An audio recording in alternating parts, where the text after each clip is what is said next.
Hello everybody, this is Sarah Scott and Janet Osterlach, hour 25, and we are going to be looking today at Chicago Homer and how that can help us doing word studies in ancient Greek texts. So, Sarah, can you talk about Chicago Homer? We know Perseus. How different is Chicago Homer? Well, Perseus, that we've been looking at previously, has a lot of Greek texts from all periods, and it's got some search functionality, you've got options to look at dictionary entries and so forth.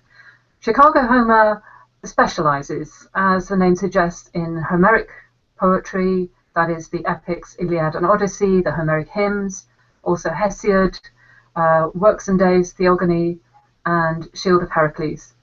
And it provides a few different sorts of search functionalities as well.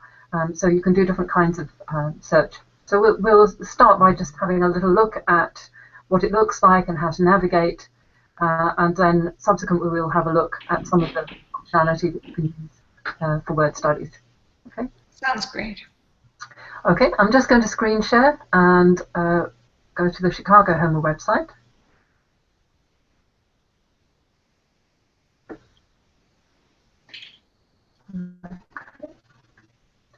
And there's the Chicago Homer, and when you go to their homepage, you'll see there's a nice big enter at the middle of the screen there. And so we just click on that, and that usually opens up into a new window.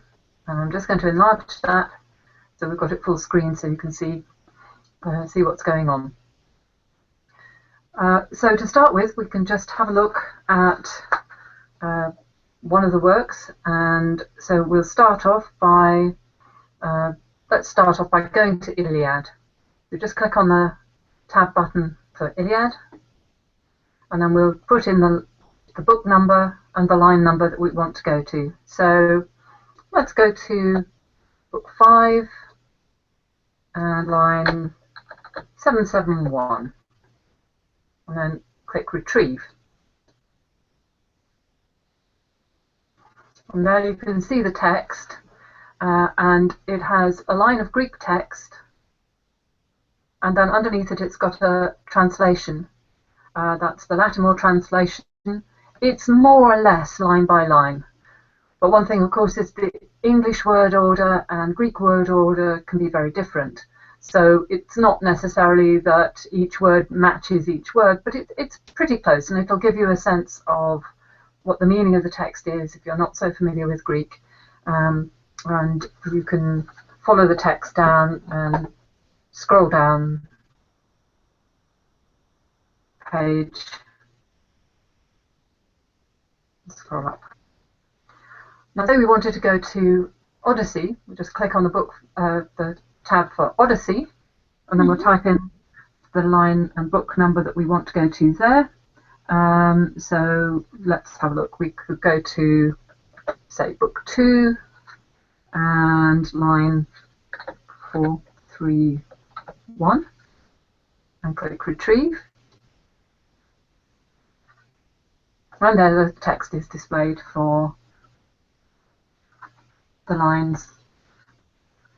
Now, to navigate through the text, you can click previous. It will go to the previous page, starting at line 398. It's highlighted 401 because that's just a few lines in. That's fair enough. And you can go next. That'll give you to the next page. Now, what happens if we click here on the next? You can see the text doesn't fill the whole page, which suggests maybe this is the end of this book. So what happens if you click next? It can't find it because there's no further text. So what you'd have to do to go to book 3 would be to type in 3 and line 1 and retrieve. And there you are at the beginning of book 3. Okay. So previous and next are within the book, not between the books. Exactly. But you can go to any point that you want. If we then go back to Iliad, we'll see that we're back back, should work. Oh, retrieve. We'll retrieve, and we're back at book 3, line 1 of Iliad. Okay. So that's how to do a simple browse through the text.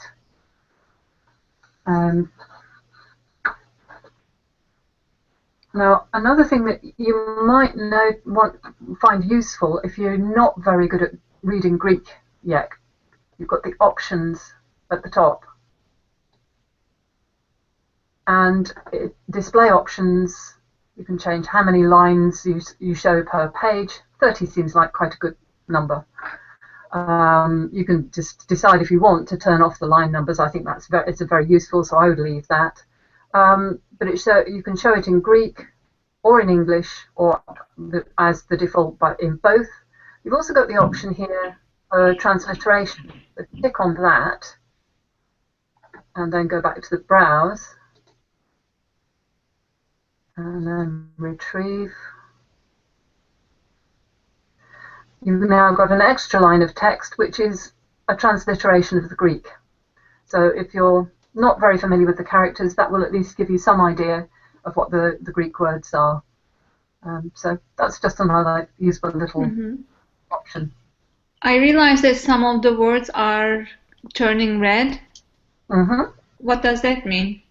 Okay, so one of the things that you can do, if you click on one of the Greek words, you can get a little bit of information about it.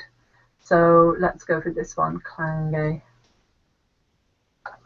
And over on the right-hand side here, you can see you've got the word form and the nominative as well. You've got how many times that word appears in Iliad, Odyssey, in the main hymns, and in total, and how many times in narrative and how many times in speech. We click on another word. We'll come on with ornithos.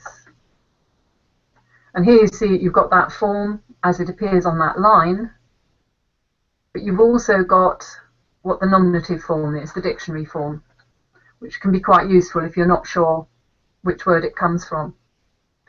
Another thing we can do is we can click on that word to find out how many times it appears altogether in any form. And so you've got a dative plural, you've got nominative plural, and so forth. Nominative singular. So that's every time that it appears. And every time that appears on all the texts in Chicago Homer? All of them all together, yeah. Okay. So you've got Iliad, and then you scroll down and you see Odyssey, and so forth. So that's quite a useful to browse. And if you want to go back to where you were, you go back to the browse because you were browsing through the text. Another thing you can do is you can see next to the lemma form, it's got LSJ. Now, if you click on that, opens up a new window, and you're actually in Perseus. It links directly to those Greek dictionary entries in Perseus that we've looked at before. And you've got the choice of dictionary, LSJ, Middle Liddell, Slater, Autenrieth. So, okay, we can look at Autenrieth, which is the Homeric dictionary, and it gives you the meaning bird, or like a bird of omen, and so forth. And we go back into the Chicago Homer window. I'm sorry, I've lost it.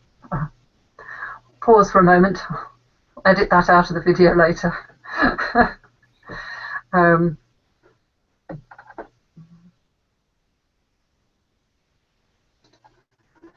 Right, there's the right window. I beg your pardon. So into the Chicago Homer.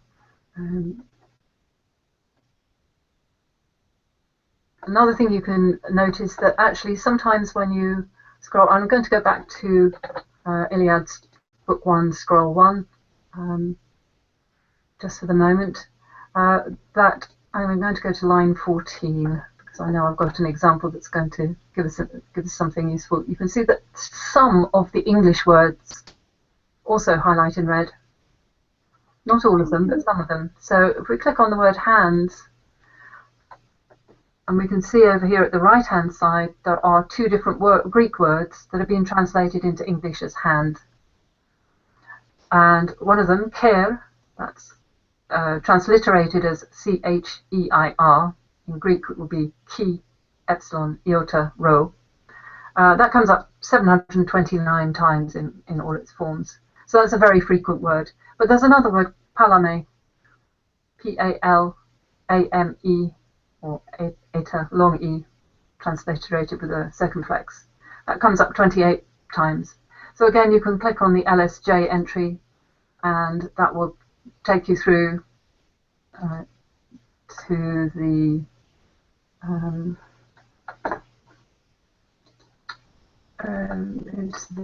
dictionary entry, and again you can click on that to find out the exact meaning of that, what's different about that meaning. And here it says it's the palm of the hand, specialized meaning. And back at the Chicago Homer entry. So if you don't know much Greek, that can be quite useful. You want to know, is it exactly the same thing every time you see that word translated into English? And there might be one, two or more different Greek terms that have been translated into English. That's another quite handy thing that you can do with it. And then there's another thing you might notice, that there are all these little numbers surrounding the Greek text. It's also shown on the transliteration. And they start right at the top here. So the very first line, you've got a phrase marked, and at the beginning you've got those little numbers, and that shows you where the phrase starts and ends. And these are these formulaic phrases, the sort of thing that was identified by Parry and Lord when they were doing their research on oral poetics and Singer of Tales, for example. And this is great because the work's been done for us. They have actually identified all these different phrases, and we can track them throughout wherever they're used.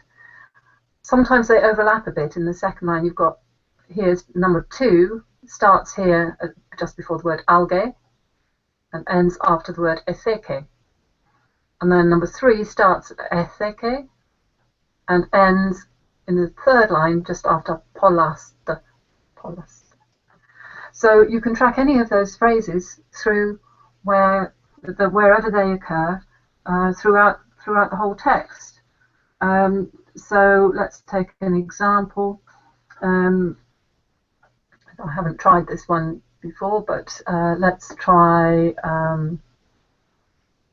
Dios de Teleate Boule. The will of Zeus was accomplished. You can see it's come up in transliteration there. You click on it and it will give you in this case it's just 2 places where that exact phrase comes, and you can then click on the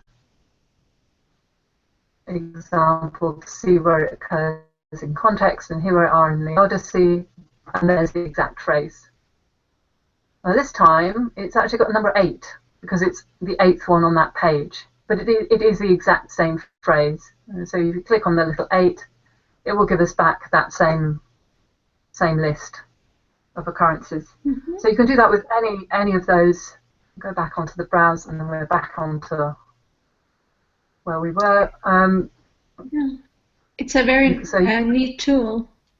Yeah, I think it is. So, for example, the word study group was looking for examples of oinopaponton, the wine-faced sea.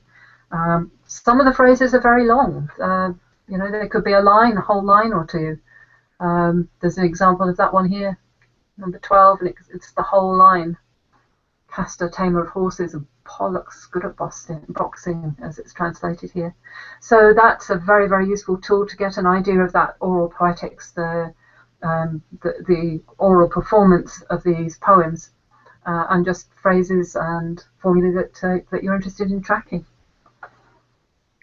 Thank you so much, Sarah. This was really helpful. Okay, thank you, Janet, and we'll come back with another video in due course.